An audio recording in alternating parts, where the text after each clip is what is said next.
আজকে এই রুই কি আসতে নেবো নাকি? ওয়েট কর কত করে? 200 করে। চল চল ওয়েট কর। মাথা শুদ্ধ 200 কম হবে না? চল চল কেটে দে। সবাই বলে 100 গ্রাম মাছ নিয়ে আজকে ফুল দে তাড়াতাড়ি ফাস্ট। ওরে বাবা দাদার স্পিড কি! কাট কাট কাট কাট কাট। সেই এ কি চালানি না দেশি? এক নম্বর।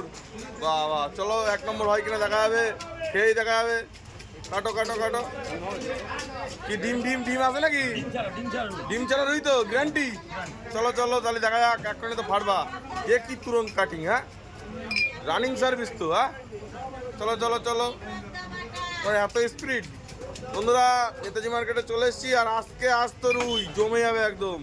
আস্ত রুই দেখুন বন্ধুরা, কি 100 গ্রাম মাছ আজকে নিয়ে নিলাম। চলো আরে বাবা এত সুপার মাছ। চলো কাটো। ডিম আছে? বলছে ডিম বলছি ডিম আছে?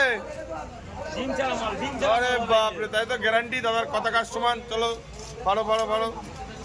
ওরে বাবা এত সুপার মাল। হ্যাঁ দাদা বন্ধুরা নেতাজি মার্কেটে আছি দাদার দোকানে। একদম অরিজিনাল দেশি মাছ দেখুন। দেশি মাছ না দাদা বলে তো চালানি, আমারই ভুল হচ্ছে বলতে, দেখাচ্ছি। আর বাটাগুলো দেখুন সুপার বাটাও নিতে হবে কটা, দাদা বাটা নিতে হবে। ও চিংড়িগুলো ছোট আছে আর এদিকে ছোট চিংড়ি, ওদিকে দেশি কই বাপরে বাপ, খাসির পেটি নাকি? হ্যাঁ খাসির পেটি বলা হবে না, এটা মাছের পেটি। কাতলা হলে বলতাম খাসির পেটি। আচ্ছা কাতলা হলে খাসির পেটি না? ঠিক আছে দাদা বানাও। ওই দেখো বানাচ্ছে দাদা।